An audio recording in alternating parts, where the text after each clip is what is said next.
नमस्कार।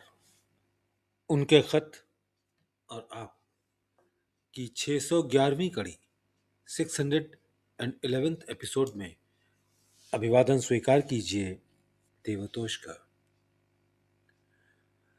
दोस्तों, episode number 609 609th में जहां पर हमने छोड़ा था, आज वहीं से शुरू कर रहे हैं।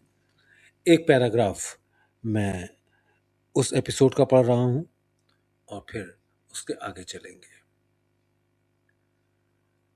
किसी को गुरु मानने का मकसद यही है कि अपने आप को फेर कर उस पर कदम रख दे।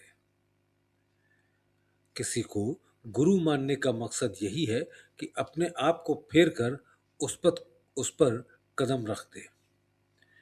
बिखरेपन का नाम रूहानियत नहीं है।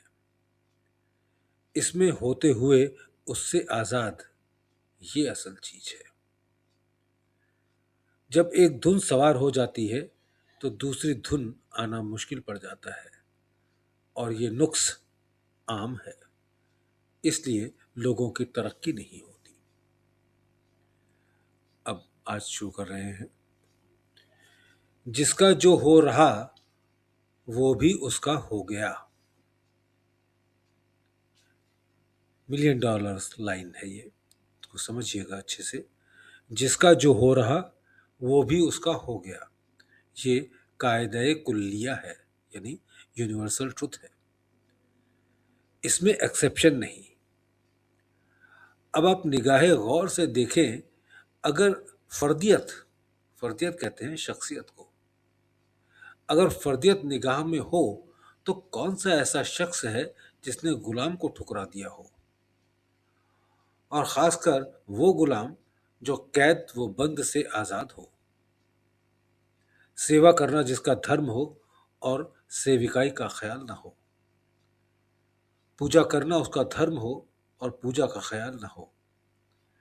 ब्राह्मण, वैश्य, क्षत्रिय, शूद्र में से हो मगर उसके होने का ख्याल ना हो। मजहब और संस्था से ताल्लुक रखता हो मगर उसमें होने का ख्याल ना हो। क्या ये मिसाल कहीं मिलेगी? जरूर मिलेगी। दुनिया खाली नहीं है। कुछ कहूं? जरा तबीयत को अपने खुद जांचो तो मिसाल करीब तर मिलेगी। क्या कस्तूरी की मिसाल नकल करने लायक नहीं है? अगर आप में या किसी में मेरे नकल करने की मजाल पैदा नहीं हुई, क्या इन बातों से बहुत कुछ हल्का आप ना पावेंगे? ये जरूर है कि किसी वक्त कुछ चिन्ह दबे हुए उसमें मिल जाएं, मगर उनको हल्का ही कहना पड़ेगा। क्या यह उसकी निस्बत जो कुछ थोड़ी बहुत है आप लोगों के लिए काबिले मिसाल नहीं?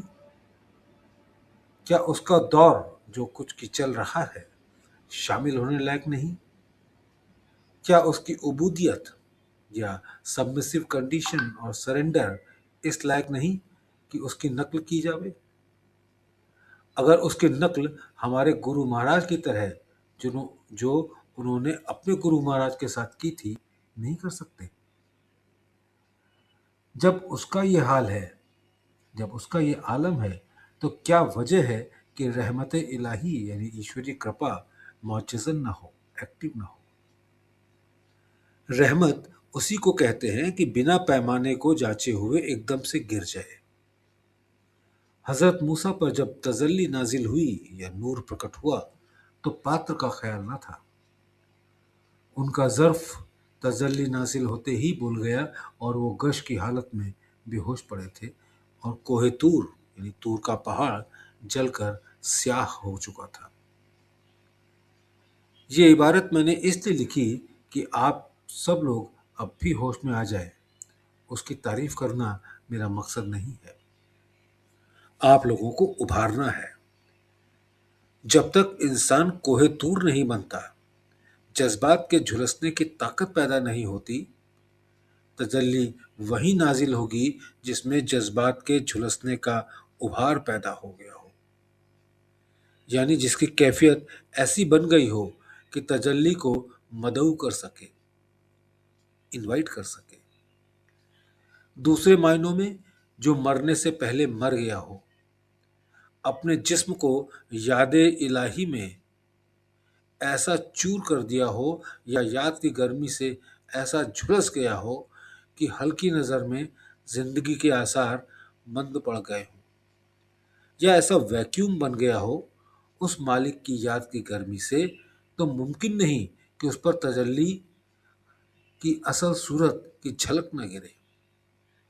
खुदा भी चाहे तो उसको ताकत नहीं कि उस चीज को रोक सके, इसलिए कि उसके बरखिलाफ करने से उसका कानून खत्म होता है और नापायदारी यानी अस्थिरता पैदा होती है।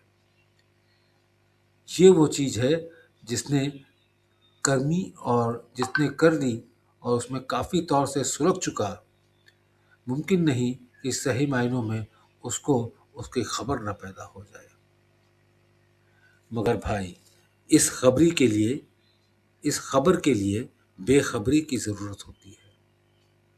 सुलगाव हमेशा याद से पैदा होता है और कोई सूरत मालूम नहीं होती। रस्मन अभ्यास करना सिर्फ मरासिम को बढ़ाता है। मरासिम यानी ताल्लुकात।